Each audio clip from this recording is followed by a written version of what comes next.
sikat na sikat yung salitang order of battle. Military. Pag nilagay ka doon sa listang order of battle, delikado ng buhay mo. Yes, It's either mapaplantahan ka at makukulong ka or sementeryo. Ano pong ginagawa ng PDEA na para masiguro yung monitoring ng kanilang mga agent na hindi mapasok sa pagbebenta ng illegal na droga or mismong sila ay gumagamit ng droga? Now, let's talk about destroying the drugs. Kapag natapos na po yung kaso sa korte, presume na yung mga drugs na yun ay kailangan i-destroy, paano po yung destruction process na ginagawa? Doon sa tinatawag na drug watch list and order of battle, paano po na ilalagay sa listahan ang isang tao doon?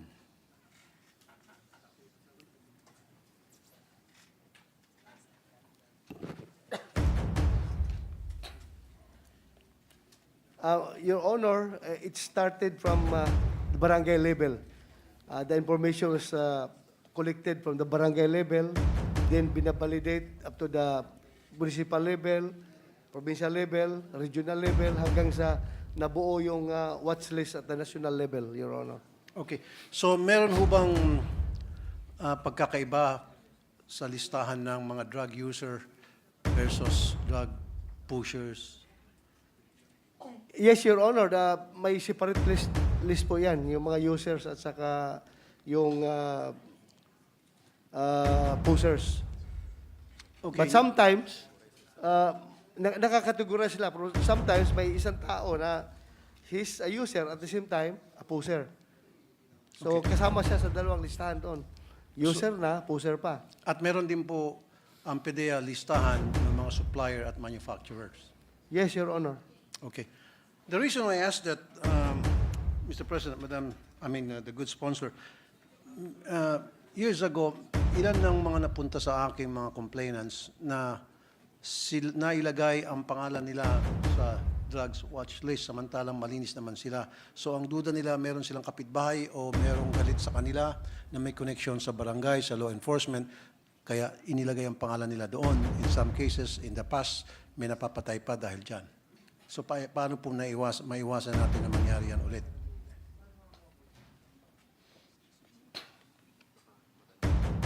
Yeah, Your Honor, if kung nangyari daw yan noon, right now, mahirapan na daw mangyari yan dahil all law enforcement agencies involved in anti-drug operations are strictly comparing notes at binabalidate nila. Noon, posibleng mangyari yan, pero ngayon, dahil nga ang validation process ay periodic at palaging ginagawa, Your Honor. So halimbawa po, Mr. President, good sponsor, ang isang taong nagtatrabaho sa barangay at sabihin natin officials ng barangay at meron siyang galit na tao sa kanilang barangay. So ilalagay niya sa listahan yung isang taong yon and then may connection sa PNP at ibabalidate yung sinabi nung taga-barangay na naglagay sa listahan ng kagalit niya.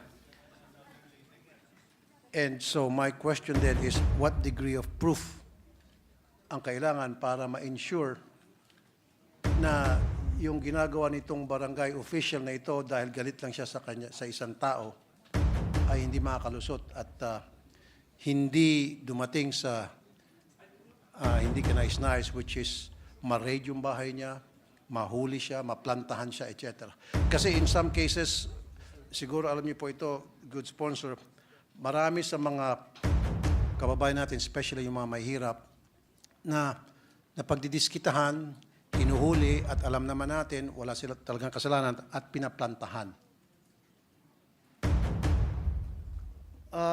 We understand those unfortunate incidents, Your Honor, pero as of now, the PDEA Director General is giving us the assurance na mahirap na daw yan mangyari ngayon because the management of the watch list, this is identification and validation of individuals involved in the illegal drugs and formulation of PDEA, PNP certified BADAC, Barangay Anti-Drug Abuse Councils watch list.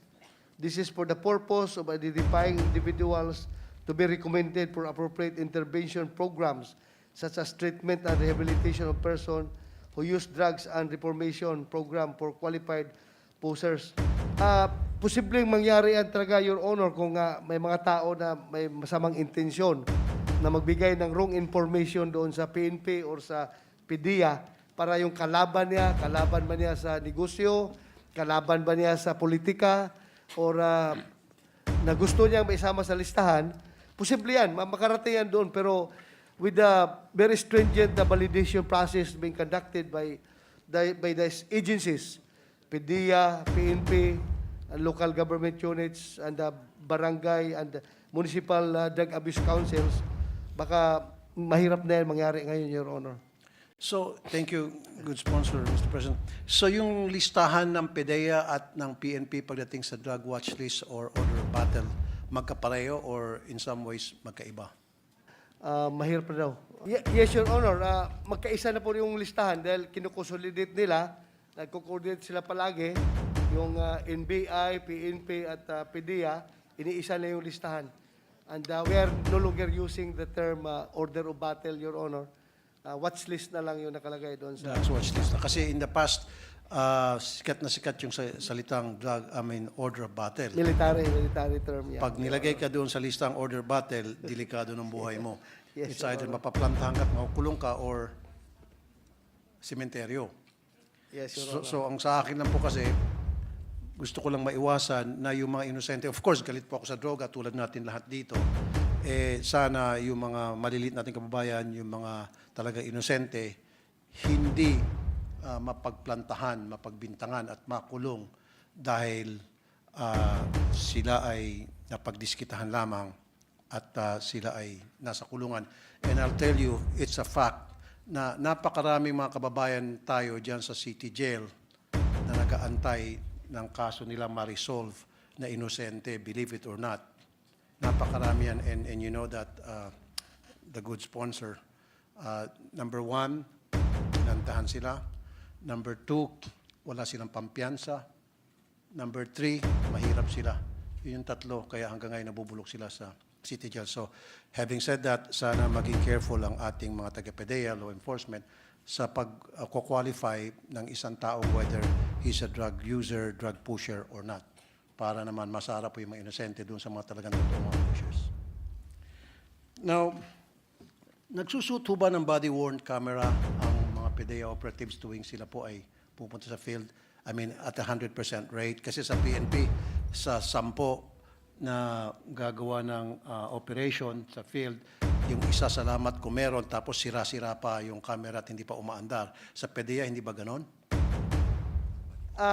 PDEA has 100% body-worn camera to all its operatives during anti-drug operations, Your Honor. 100%. 100% complete. Very good, excellent. It's very nice to hear. Now, yung pong mga nakukolekta na ebidensya ng mga operatives sa field, saan po dinadala yun? Saan po ini-store? We have evidence custodian, Your Honor, na nagtatago sa mga ebidensya, provincial offices, regional offices, Your Honor. Doon po nakalagay yung mga nakatambak yung mga ebidensya. Okay. Gaano ka-secure po yung evidence room, kung tawagin if you will, na masiguro hindi po malulusutan yun, meaning wala pong mga loko-loko sa PDEA ang kukuha ng ebidensya doon, makakuha ng ilang droga doon para i-recycle tulad ng ginagawa ng ilang taga-PNP na ng mismo. Mga drug abuser na mga tao. So how secured? Security measures in safekeeping evidence. Installed the following for safety and added security. CCTV cameras inside the evidence room and its vicinity. Fire extinguishers with proper labels and instructions of use. Metal grills were installed around the facility. Double doors were metal instead of wood. The doors were secured with 3 sets of locks, which are in the custody of 3 authorized... Ano yung ilisa? laboratory service key holders, such that the absence of a key holder makes access to the evidence room impossible. Biometrics will also be installed outside the evidence room to control access to the facility. So, napaka-secure na po yung kanilang evidence room, Your Honor. Dahil tatlo may hawak ng susi. Kung hindi present yung tatlo, hindi ma-open yung evidence room. And so, chances are na yung tatlo, hindi yan magkakaisa na gumawa ng kalokohan. May mga, mga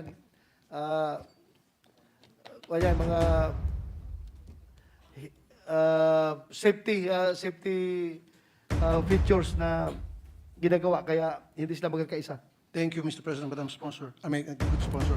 Now, pagdating po doon sa pagkukolekta ng mga ebidensya sa field o yung nakukuha ng mga ebidensya sa field, up to the point na yun po ay ilalagay doon sa storage room, ano po mga procedure ang ino-observe para masiguro, for example, may nakuha silang 1 kilo sa field at pagdating po doon sa storage room, 1 kilo pa rin papasok na wala pong nangumisyon o nag-cut ng kalahating kilo along the way. Your Honor, according to the PDEA, the chain of custody of evidence is strictly being observed by every operative of PDEA, Your Honor. Wala ho bang third party? Kasi kung mga PDEA, sila lang, pwede po magsabuatan yun. Dapat po may third Your party. Honor, Halimbawa, taga-media. always during operations, we seek the presence of local government officials and members of the media as witness in the conduct of our operations as required by law. So sila yan mismo, yung mga taga-media, mag-iingay yan kapag meron silang naobserbahan na mga ginagawang hindi maganda yung mga operatiba natin sa field, Your Honor. Lalong-lalo na yung mga sinatawag natin na savings. Mabubulabog yan dahil mayroong outsider coming from the media and coming from the local government o barangay na magbabantay doon sa ginagawa nila, Your Honor. Thank you. Thank you, good sponsor. Ang ibig ko rin kasi sabihin, the good sponsor, Mr. President, yung bang pag-transport ng ebidensya from point A, doon sa field, to point B, doon po sa storage room, na na-observe ng hindi lamang ng mga taga-PDEA, kundi third party, alam mo, taga-media, na yung 1 kilo na na-collect sa field, dapat 1 kilo din ang pumasok at yun din po yung mismo, yung mga droga na yun ang talagang nakuha at exact na timbang pa rin. At same pa rin ang laman nung kung yung po ba'y mga sachet, yung po ba'y supot, etc. Kasi Your pwede Honor, magkaroon ng switching eh. Yeah, mahirap talaga daw na pakialaman yung pag namarkahan na dahil the inventory is right there at the crime scene. Pag gawa ng inventory doon sa crime scene, namarkahan yan kung ilang pounds, ilang grams yan, pagkarga doon sa evidence van, papunta doon sa evidence room, ay sigurado yan na pagdating doon, the same pa rin. Kasi chine-check naman nung mag-receive na evidence custodian doon sa evidence room, kung anong nakalagay doon, kinikilo, tinitimbang niya ulit doon pagdating, Your Honor. Kaya mahirapang galawin ng mga tao. Meron ding nagbibideo, mga pictures, kaya sinisiguro natin na hindi nila matamper yung evidence, Your Honor. Okay, thank you, Mr. President. Good sponsor. Now, let's talk about destroying the drugs. Kapag natapos na po yung kaso sa korte, I would assume na yung mga drugs na yun ay kailangan i-destroy. Paano po yung destruction process na ginagawa? The procedure of destruction, Your Honor, goes this way. First, we have to secure court order for the destruction from the court or written order from the Director General PDEA. If there is no case filed, Number 2, take pictures of the evidence. Number 3, reweigh the evidence. Number 4, re-examine the evidence. Number 5, take representative samples pursuant to the provisions of Board Regulations Number 1, Series of 2002. And number 6, burn dangerous drugs using thermal method. Okay. Yes, I understand. Now, Yes. doon po sa burning na proseso, sino-sino po ang present at nag-observe para masiguro na yung mga sinusunog ay yung pa rin po yung mga drugs na nanggaling doon sa storage na may court order na pwede na i-destroy? Your Honor, the witnesses prescribed by law, accused or counsel for the accused, DOJ, representative, media representative, elected public official, and civil society group cannot proceed to the destruction site at a short notice. Moreover, the said witnesses cannot proceed to the destruction activity on an almost daily basis. So, but still, pinagsisikapan na ito, pag lalong-lalo na yung destruction ng malakihan, Your Honor, nire-require talaga na yung presensya nito mga tao na ito. Okay. Thank you, Mr. President. Good sponsor. Ano pong ginagawa ng PDEA na para masiguro yung monitoring ng kanilang mga agent na hindi mapasok sa pagbebenta ng illegal na droga or mismong sila ay gumagamit na pala ng droga? We have continuing counterintelligence efforts, Your Honor, meaning we are monitoring all our personnel as far as their daily activities is concerned.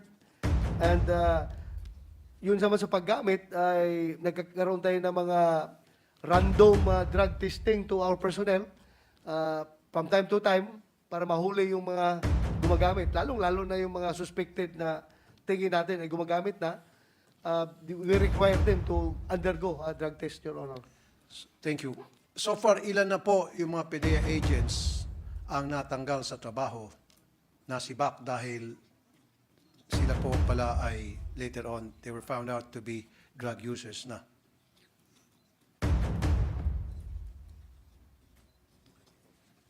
Your Honor, our data here for internal cleansing data, calendar year 2011 up to October of 2024. Dismissed, we have 96 PDEA agents. Suspended, 164. 96 and 164.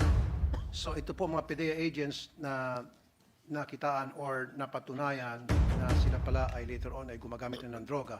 Yes, Your Honor. Okay. So na-determine ng PDEA the reasons bakit nangyari ito. So ano po mga programa ginagawa ang PDEA na para ma-ensure na hindi na maulit to? Of course, sinabi nyo, may mga random drug testing. Wala ho ba kayong ginagawang studies bakit ang isang PDEA agent ay nalululong sa droga at na-involved sa drug trafficking? At yung na mga follow-up question, yung mga po na-dismiss na binanggit nyo ng mga numbers, na-dismiss sila because are they drug users, drug pushers, o naging drug suppliers na rin? Your Honor, bihira na po tayo nagkakaroon ng solid PDEA personnel na nag-operate, Your Honor. Most of the time, pag nag-operate ang PDEA, it is together with other law enforcement agency like PNP or NBI para mas maiwasan yung mga, kung may plano silang gumawa ng kalukuhan, Your Honor, may counter-checking among and between law enforcement agencies. Thank you.